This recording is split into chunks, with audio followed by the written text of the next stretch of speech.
Welcome back to another episode of What Do We Watch?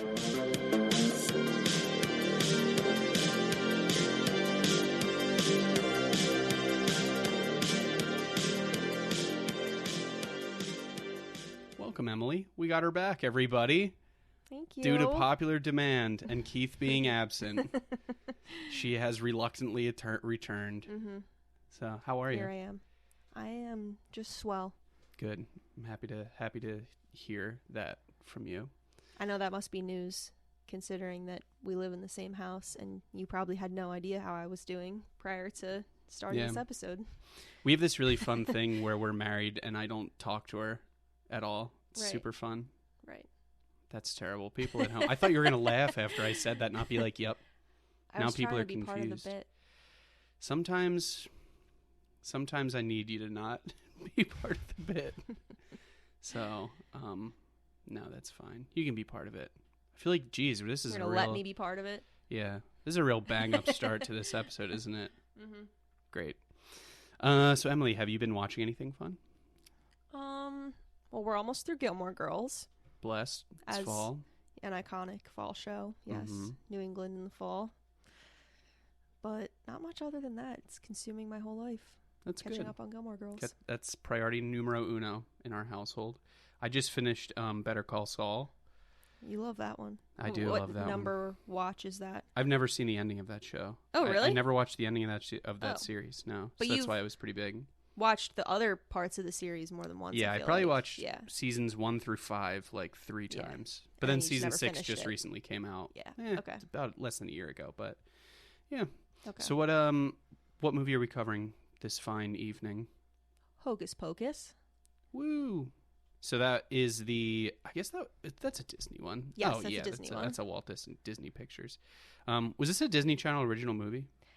I don't think this was I think this is too early because it came out in 1993. Yeah. Oh, yeah. I think that might have been pre-Disney Channel original movie era. They weren't doing that yet. Yeah. Okay, that makes sense. So yeah, like Emily said, this came out July 16th, 1993. I saw this was a summer release. Yes. And did not do well. No, and did not do well. I looked into that. Do you know what movie was supposed to come out that Halloween? Oh, no. Nightmare Before Christmas. And they did not want to compete with that movie because they thought it would do poorly. But then it did poorly anyway. Yeah. So here we are. Yeah, I just thought that was interesting. They basically there's no way we can compete with this one. I did see something that it came out around the same time as Free Willy.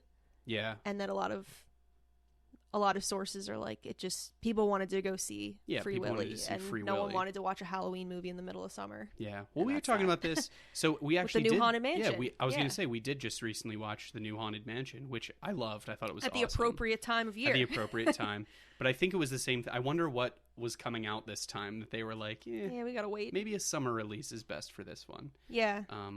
I can't think of any other I don't know. Maybe are there any horror movies that are super The Eras Halloween? Tour movie came out. That's been taking the world by storm. No one wants to compete with that. Yeah. I don't know. Maybe they should have cast Taylor Swift. The world may never know. Yeah. So yeah, anyway, this one, like I said, 1993, Hocus Pocus. Would you like to... Oh, directed by Kenny Ortega, which is a fan favorite of yours. Yes. What else has Kenny Ortega done? Kenny Ortega. Mm-hmm. He's done a lot of choreography for a lot of, in particular, Disney movies, like High School Musical, that kind of era of Disney Channel musical movies. He's pretty much involved in all of them. He directed a lot of stuff. Yeah. I didn't know that. And he does a lot of choreography, he just did choreography as well. Yeah. I know we've noticed, as we've been watching Gilmore Girls, anytime there's some kind of dance number involved in the episode, Kenny Ortega. It says in the credits, directed by Kenny Ortega. So choreographed by. He did he directed and choreographed Newsies. Yes, that's a big one too. A huge one. The Cheetah Girls 2. Wow. Yes. High School Musical. Michael Jackson's This Is It. Yeah, that's pretty good. It's pretty wild. MJ himself. Yeah, it looks like he's done a ton of stuff. This was, do you want to go over the cast? Do you want to talk about who this starring whomst? Yeah, so the three, there's kind of three notable famous people, I would say, because I think there's probably other characters that are important to the plot, but didn't do much outside of Hocus Pocus, I'll say. But anyway, So the three Sanderson sisters, they're kind of the main squad. There's like main three witches that this whole story's surrounding. Right. Yeah. So Winifred is the first one. She's played by Bette Midler.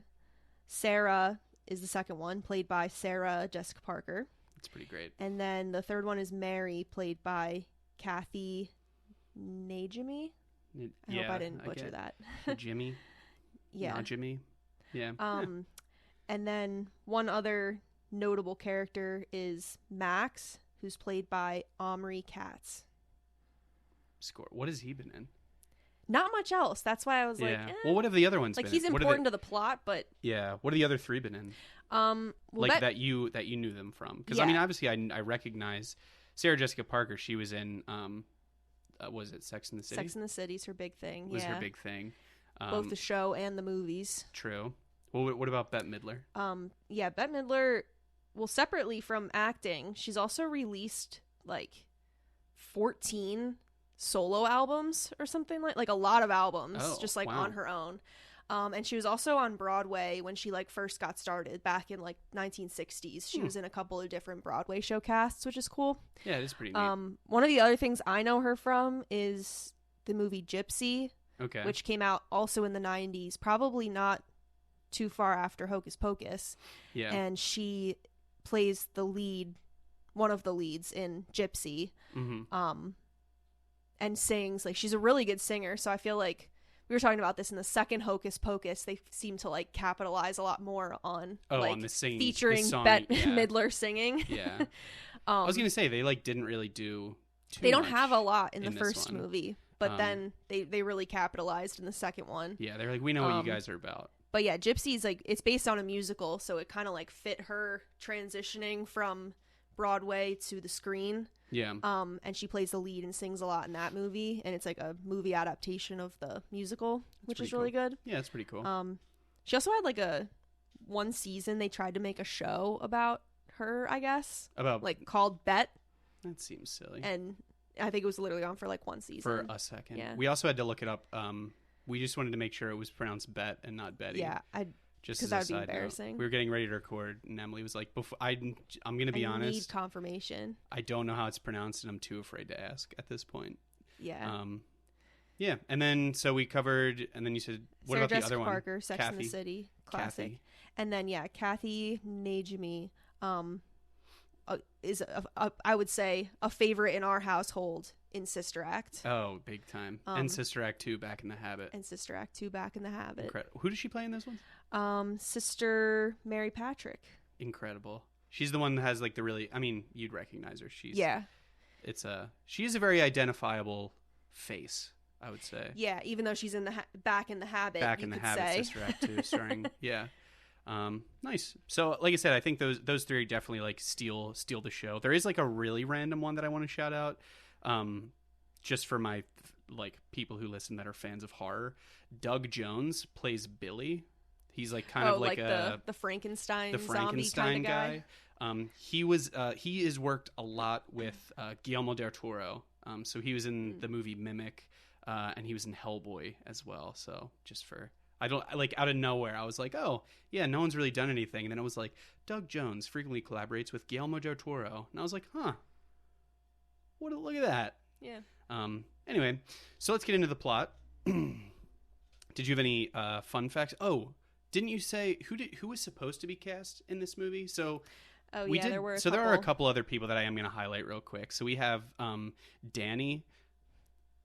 We talked about Max. So he's kind of like the main teenager, I guess. Yeah, it's more like, it's kind of like the story's really like supposed to be, I think, centered around him. Yeah. But like, obviously people got very attached to the Sanderson sisters. Yeah. In the long run. And I feel like the second movie, they focus more on like their story, kind of, because that's what the people love. That's the people wanted it. So Max, who was supposed to play him? Who was asked to play him? Leonardo DiCaprio. And he turned it down because he was filming What's Eating Gilbert Grape. Yeah. He was quoted at some point saying like, it was sad when I turned it down, but I made way more money doing. I mean, What's Eating Gilbert Grape was like a huge. Yeah.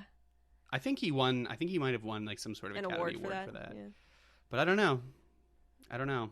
he didn't get to battle the Sanderson sisters, and he never will. So sorry, Leo, if you're listening.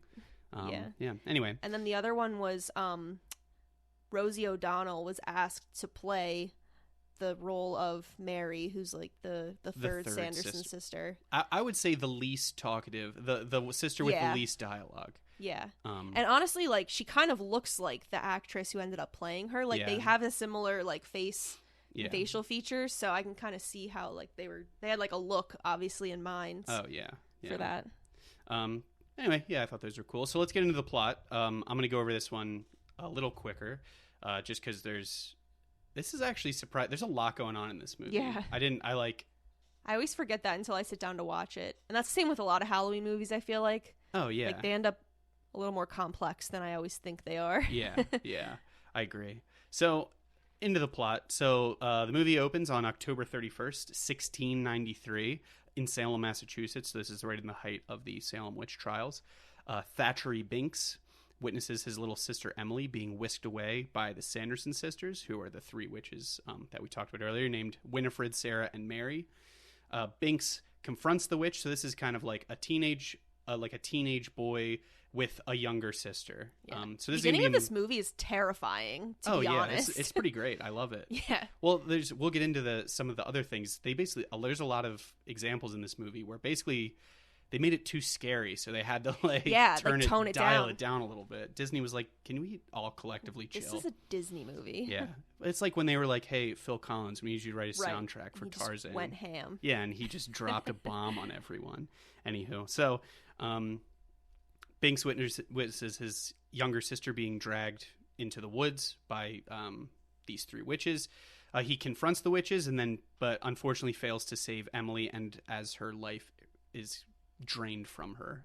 So they kind of appear as like old, I think, in the beginning, and especially when they come back. But you realize that they can basically absorb the soul of a young person to make themselves young again, so they can essentially live forever. After he witnesses his sister being, I guess, consumed, we'll call it, Binks is transformed into a black cat by the witches, and they curse him so that he will live forever and basically live with his guilt for not being able to save his sister. So they were going to kill him, but they were like, nah, I got something that'll be way funnier. So that's a huge bummer.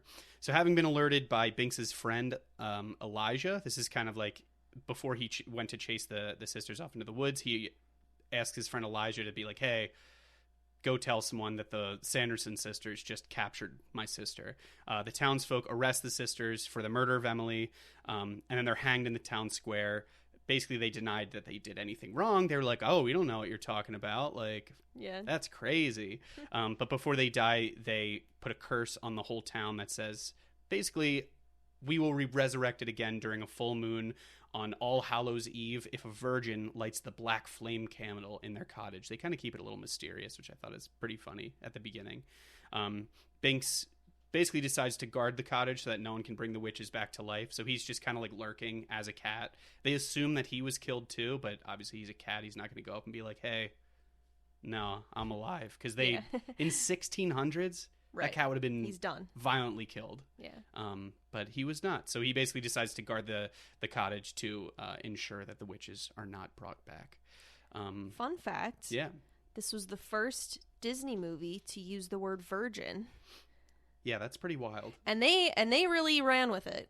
Oh, yeah. In a similar fashion to the Phil Collins instance of Tarzan. They're like, we have added an approved word to our list of things. We're going to use it. And golly, we're going to use it. Yeah, it's pretty wild. It's like all throughout they just keep saying it. Like, a virgin needs to light the candle. Yeah, and they really, like, we're like, we understand the rules. Okay, fine, you're allowed to say virgin. I know I'm 10 watching this movie, but I get the rules and regulations. Another fun fact, so with the cat, it's basically there's a couple sequences right before it flashes into modern day, where you see the cat's face like moving and talking, like it's a CGI cat. Yeah. So they actually used the body of a cat to do a lot of those shots. And throughout this, there's going to be like a ton of action shots of the cat like jumping on someone or like working its way through something. Apparently they basically used like a whole team of black cats, and whatever the shot demanded, they had they like just threw it in there. They had like a cat that met like the training ability that was like, oh, we got a cat that can jump through a window. And so this company, Rhythm and Hughes, who like created the CGI like talking cat thing. So this is that first example that I brought up earlier, or another example of what I brought up earlier. They basically went super hard with making the CGI look very realistic, that they didn't make like an animated head. They basically just animated the cat's mouth with like actual cat movements. Like they took a bunch of pictures of different, like, I guess like cats in different mouth positions, if you will. And apparently the cat looked so real that Disney was like, that's too scary. Burn that. Get it out of here. So they basically ditched it, and then to make it appear more friendly, they used apparently his teeth were really scary, so they basically like rounded off his fangs, made him a little smaller, and then made it a little less. I kind of want to see what it was originally. Yeah, I'd be curious to see if like some bonus content or something. I think they might have released something at like the 25th anniversary. Like they usually do, like, this is the original director's cut, but it was a Disney movie. I don't know if they're doing like, I don't know. It's not like when they're like the Saving Private Ryan director's cut, and also the Hocus Pocus director's cut. Like I don't know. But anyway, I thought that was really neat. So, like I said, back to the plot. 3 centuries later, on October 31st, 1993, so it's exactly 300 years, we see Max reluctantly taking his younger sister Danny out trick-or-treating. So again, I think this is kind of neat that it flashes from like a teenage boy with a younger sister to 300 years later, a teenage boy with a younger sister. It's very similar. Like that's going to be a theme, I think, kind of throughout this movie. Another fun fact is that I think at some point it shows them in school before they go trick-or-treating that day. Yeah. But in 1993, Halloween was a Sunday, so they would not have had school. Oh, that is neat. So if you like actually waited and watched the movie close to Halloween and it said like October 31st, 1993. Yeah, you would have been like, I wonder if like, could that have been why they also pushed it off? Like, I don't know. Maybe. But it like specifically does say in the movie October 31st, 1993. It pops up. Yeah. Like they purposely meant it to be that year. They make a whole thing that it's Halloween. That is pretty funny. So they live so it's 3 centuries later, like I said. They're still in Salem. They actually filmed this movie in Salem too, just as another little fun. Yeah, that's cool. Little fun thing. We see these two, like I said, Max and his younger sister Danny. She really wants to go trick-or-treating. So he's like, fine, I'll take you trick-or-treating. He's like not into the whole Halloween thing. He's very like, I'm too cool for this. Which like I would still go trick-or-treating now. Yeah. If someone wouldn't shut the door in my face. So I don't know. So while they're out, they meet Max's new classmate Allison. And you find out that Max has a little bit of a crush on her. The three end up visiting, I think it was I believe it was the girl Allison that was like, you guys want to see something like really cool? Like, how do they get? They end up going to the Sanderson cottage, the former Sanderson cottage, which is like an abandoned museum. Essentially, it's still there. There's a lot of things like on display, but you can tell like no one's really been in there. Anyway, this is where Max fucks up big time and accidentally resurrects the witches. So I think there's a really funny scene where it was like, the girl that he likes is like, oh, if it's lit by a virgin, again, they really sprinkle in this word. It's really going. It's alarming how often they say it in the first couple minutes of this movie.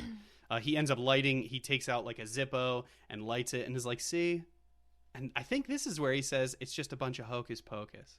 Right? Yeah, right. So, I mean, which is kind of funny that they actually say hocus pocus. In the movie. So, thanks, Disney.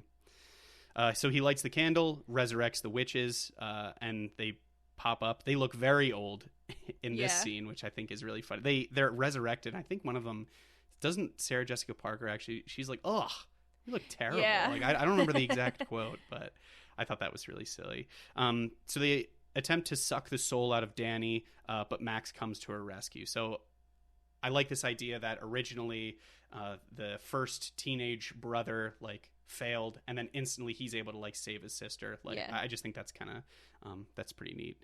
So as they're escaping, Max steals Winifred's spell book.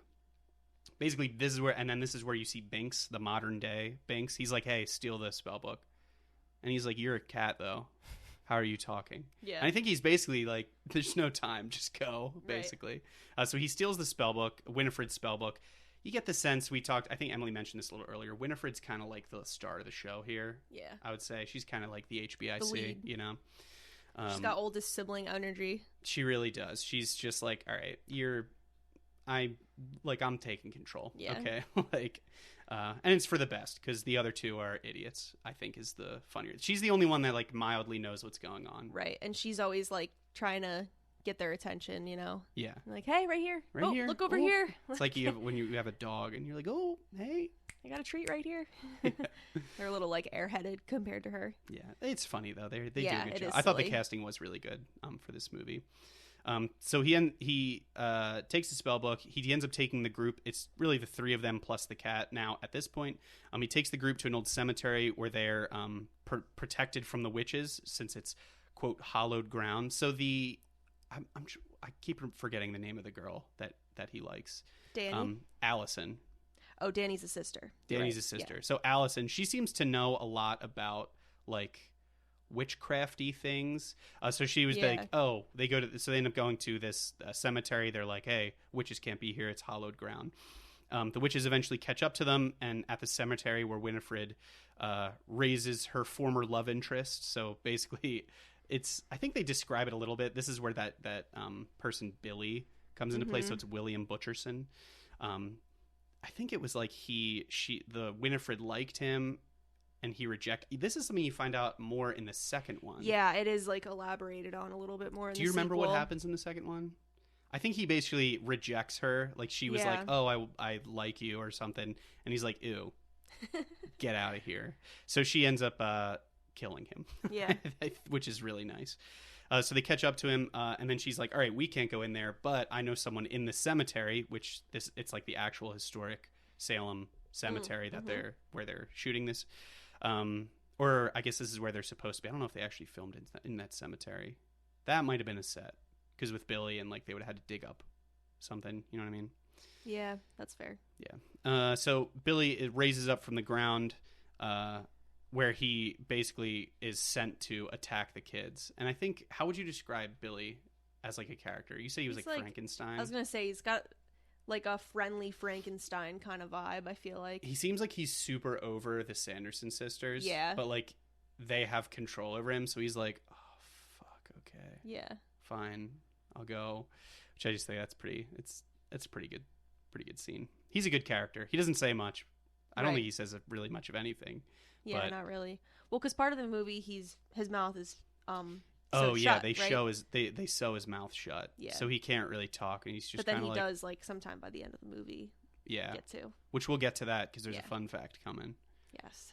Stay tuned, everyone. Yeah, it's actually kind of wild. So the witches pursue the children across the town, using Mary's enhanced sense of smell. So this is the third witch. I don't think any of them. Winifred is like the main one. The other one, Sarah Jessica Parker, Sarah, she's like doesn't really do much. She has like the singing. She can like enchant people, which is like kind of silly because Bette Midler is like actually a singer. Yeah. Explain yourself, Disney. Please don't sue us. Now, what was I talking about? Talking about the sisters. Mary, that's right. Yes. Her sense of smell. She can smell children. She can, I guess, sense when a child is near with her nose. Don't really know. I don't know about that one. It's a little. I don't know. It's got stalker energy. It does. Like, if you went into work and said, I can smell when there's children nearby, they'd ask you to not come back. Right. I'm like 95% sure. Anywho. Where was I? Got distracted. Oh, Winifred reveals that the spell that brought them back only works on Halloween. And then basically, unless they can get a kid, like some kind of life force. If they basically have to kill a kid or they'll turn to dust when the sun rises. So they have one night to get a child, essentially. After luring them to the high school, the children trap the witches in a pottery kiln and burn them alive. This is just, they're just kind of being chased throughout this whole thing. They trap them in there. They're cursed, so they can't die. So they're like, we did it. Does nothing. We killed them. And then the witches basically, they're like, oh, that really sucked. That was kind of hot. I'm like, man, it was really warm in there. That's crazy. Like, man, it was toasty. What was the Halloween Town line? It's like, man, Hades has nothing on this. Yeah. The ghost and the little steam thing. That's pretty silly. So not realizing that they survived, Max and Allison open the spell book, hoping to reverse the spell on Binks. They're kind of like, we did it. We'll try and help you now, Binks. Like, shout out for being a homie the whole time. Yeah. They open the spell book, and it basically reveals the location of the group. So the witches kind of have like a telepathic connection to the spell book. So they basically open it and they're like, oh, I know where they're beat. So they kidnap Danny and Binks, recover the spell book. So at this point, Sarah uses her singing. Again, this was like kind of bizarre. What was the song that she was singing? Oh, it's I'm trying to remember the name of it, but I did read that it was written by the same person who wrote My Heart Will Go On for the Titanic. Oh, really? Which is kind of funny. That is really funny. So I think some of the lyrics is basically like, I wish I had that. I probably should have looked this up.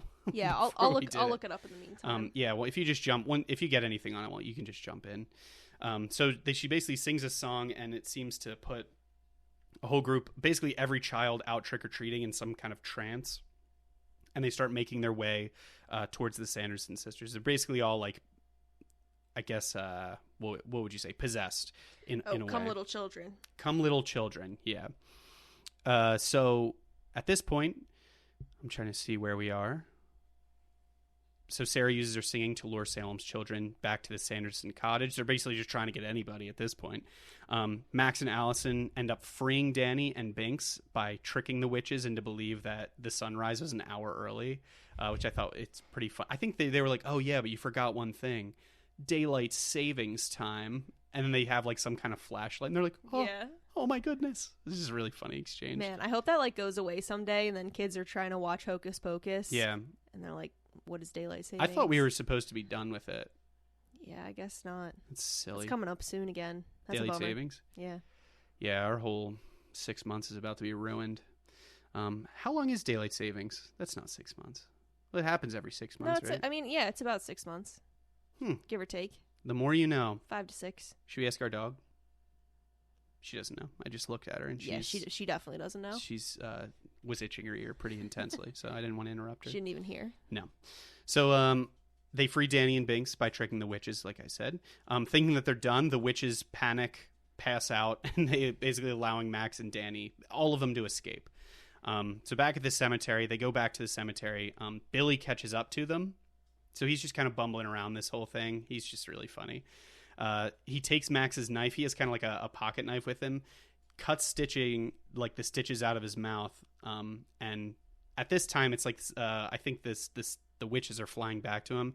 He basically uses his first words in like 300 years to like insult the Sanderson sisters. But it's pretty iconic. So when he cuts open his mouth, what was the fun fact that we had for this one? When he cuts open his mouth, moths fly out and there's like a little puff of dirt. Yeah, to make it like his mouth has been closed for hundreds of years. But apparently they were real moths. Yeah. And they had like some kind of it was like a denture, right? Like in there to hold them until it was time. Ugh. And like, oh, that's so gross. I wish they were CGI. Like, yeah. I don't. That's not really like what I would call a fun fact. It's a neat fact. I'd be super bummed. Like if you were in a movie and they were like, all right, so here come so you have to put the moths in your mouth. Be like, oh, great news, our moth guy's here. Yeah. And you're like, what's up? I did not. So then he had a little tiny hole in the back so he could like cough through it too to like push them out. Ugh. Yeah. That's just like, that's no bueno. No. I do not like that. So I do think it is funny though that he basically insults the Winifred sisters before basically saying like, hey guys, I was not trying to catch you. Like, I'm trying to help you this whole time, but I couldn't talk. So the witches attack from the air, and they snatch Danny. They end up grabbing her. Winifred attempts to use the last vial of potion. She basically they make like a witch's brew to as one does. They're witches, like, of course they do. Come on. They to basically like take the life force out of someone. They made a potion. So they use the last drop to try and get Danny's soul, but Binks knocks the potion out of her hand. Max catches it and drinks it and basically forces the witch to take him instead. So this is, again, I think, a cool dynamic of like the older brother protecting the younger sister. Yeah. I think like throughout the movie, Binks recognizes that, like, I see a lot of like my situation in your guys' situation. And I just thought it was like pretty, I think that for a Disney like movie, I thought that was like pretty in depth, like pretty deep writing. For sure. The sun starts to rise just as Winifred is about to finish like draining Max's life force. An ensuing struggle. That's pretty fun. I don't know why that made me laugh. Allison, Danny, and Billy basically are fighting off Mary and Sarah. Max and Winifred are kind of struggling in the air, fall into the ground in the cemetery, and this causes Winifred to turn to stone. So if they set foot in the cemetery, like, it's basically protected by magic. Donezo. The sun at this point finishes rising above the horizon. Mary and Sarah disintegrate, and then as I guess Winifred's stone body just kind of explodes as well. So they're donezo. The witches are outie 5,000. So the witches' deaths break Binks's curse, allowing him to finally die, and he can basically free his soul, which I thought was really nice. He was reunited with Emily, so there's a little scene like where Ghost Emily, he turns it back into like a person form, and his sister, you can see her like off in the distance. So they both head into afterlife, and Billy is like, all right, I'm going back to sleep. And he just climbs back into his hole, which I thought was really silly. So it's kind of a happy ending. The movie ends with zooming in on Winifred's spell book, and it basically opens its eye again, and revealing that, like, yep, the book is still alive. Maybe there's a sequel. Yeah, maybe. I don't know. Yeah, there was a sequel. So long time, but yeah, it was a long time after that they announced the sequel.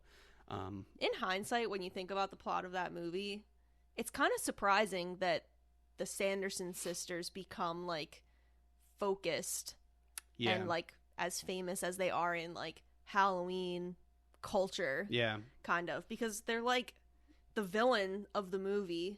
I think they're just like theatrical. I think that's they are why very people, theatrical, like, but like are drawn. They're trying to kill kids.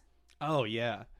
It's pretty nuts. But then, like, around Halloween time, everyone's like, oh, Sanderson like, sisters. Like, they're so cool. Sisters. Yeah. But, like, they're trying to kill kids. That's kind of crazy. Shout out to Disney. But, yeah, the whole point of the movie was, like, really to focus on the kids and, like, their story of trying to ward off the Sanderson sisters and not really to tell the Sanderson sisters' story.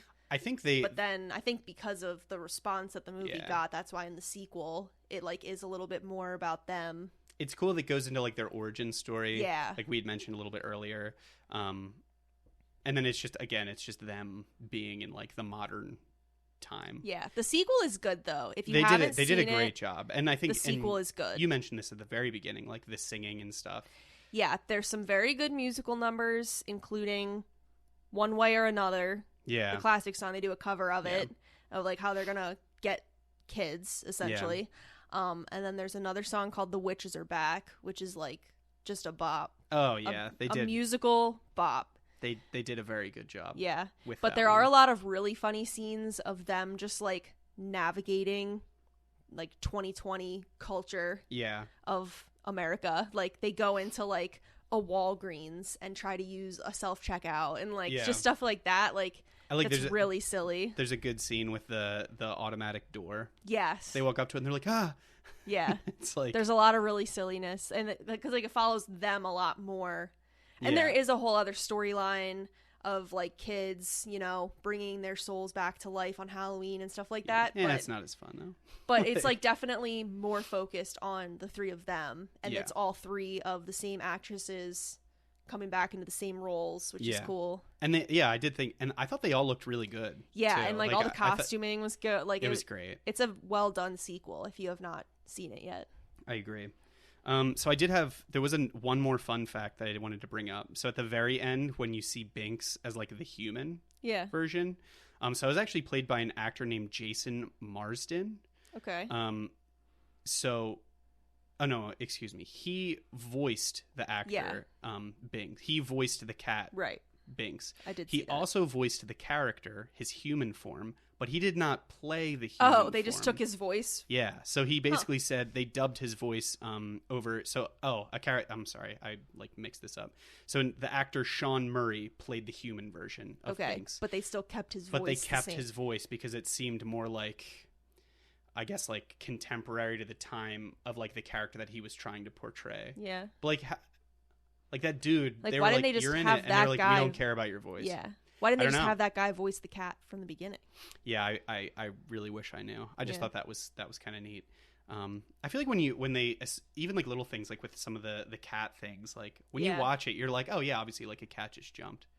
Like that's silly. Right. But like there was teams of people trying to make that happen, trying to figure out how to make a cat jump and to pick the right cat for the jumping, which I just thought was funny. Did you have any other little fun facts for this one? This was a quick one, but I do like this one. Yeah, it is really good. I think that we hit all of the fun facts that I was thinking of. Besides I love the people in this movie, really, more than anything. Bette Midler and Kenny Ortega directing. Yeah. Is iconic because I love him too. Mm-hmm. Oh, there was one other one. Just as a little fun thing. So this was released in I think June, this past June, sometime in June. They announced that they are making a Hocus Pocus 3. Oh, nice. So keep an eye out for that. I remember my other fun fact. What was the other fun fact? It was that in the movie, the three Sanderson sisters all kind of have like a distinct way that they fly their brooms. Oh yeah. And apparently when they were making the movie, one of the people on the crew basically took each of them individually out driving in a car and like observed how they drive a car individually, and then had the way that they fly theirber kind of like personalized to like how they would drive a car. That's really so that's kind of how they all ended up with like distinctive, like, oh, this is how I fly my broom, because they all drive a car similarly to that. Yeah, which I think is really funny. That's that pretty they like good. Went to that extent to. I mean, it shows. I think there's so that was something that we didn't. I know we like blew through the plot for this one, but their brooms. So they when they come back, basically their broomsticks aren't there anymore. Like they don't really. They're old ones. I guess they couldn't find them, so they end up getting. It's like a mop. It's an actual broom. The one of them flies a vacuum. What was the third thing that they fly? You say a mop, a vacuum. And was it just a broom? Was Winifred, did she just have a broom? So basically they just like raid a security, a utility closet, which is pretty funny. Yeah. Yeah. Overall, I did like this one. I always think this is definitely a classic that we watch every year around Halloween. I mean, how could you not? Like, right. And it's cool when you look up the movie and like the background of it and stuff. It's like still admired by the people that were in it. Oh yeah. Yeah. I know, like Who's the lady that played Mary? She like loved it. She says she watches it every year. Yeah, it's pretty funny. Bette Midler says it's like one of her favorite. Yeah.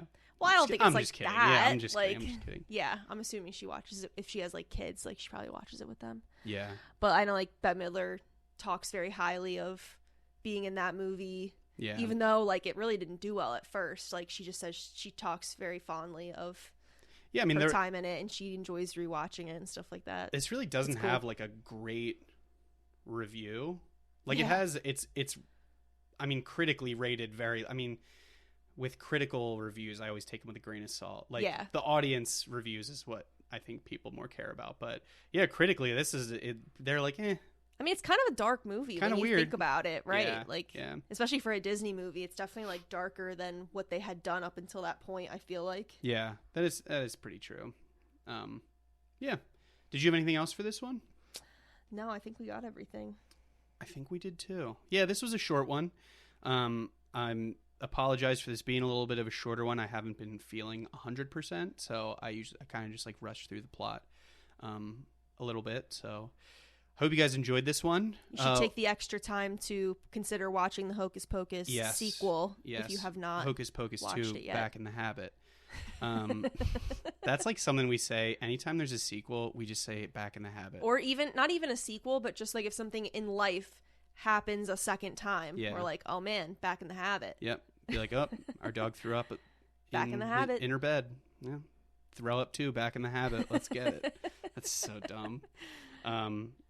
So did you have a quote that we should end this on? Honestly, my head just the whole time we've been sitting here recording has been playing The Witches Are Back from the sequel on repeat. Okay. Partially because I'm using it in my dance classes this week. Partially just because it's a bop and it's the season. 'Tis the sizzling, yep. So that's just like I got nothing else going through my head upstairs than... You got no thoughts, just fine dining and The Witches breathing. Are Back. Well, how about we do... well, let's just do the classic. It's just a bunch of Hocus Pocus. Just a bunch of Hocus Pocus. Until next time, everybody.